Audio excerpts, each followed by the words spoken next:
আসসালামু আলাইকুম রহমতুল্লাহি ওবরকাতুহ। কেমন আছেন সবাই? আশা রাখি অনেক অনেক ভালো আছেন। রমজানের 30 দিনে 30টা রিলসের আজকে 10ম দিন। তার মানে হচ্ছে রহমতের 10টি রোজা শেষ হয়ে গেল।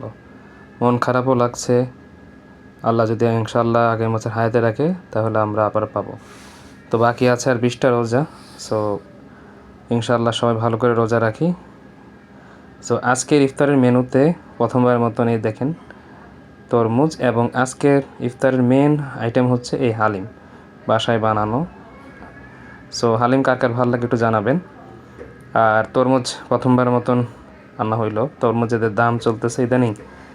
আর ইফতার আজকে মোটামুটি এই হচ্ছে, এই যে তরমুজটা টকটকা লাল। তো অনেকের ফেভারিট কিন্তু তরমুজ। আপনাদের কেমন লাগে?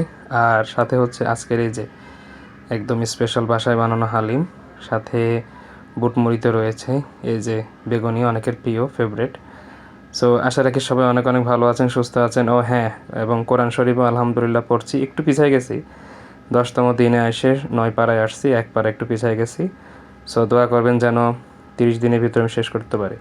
সবাই ভালো থাকবেন, সুস্থ থাকবেন। আল্লাহ হাফেজ।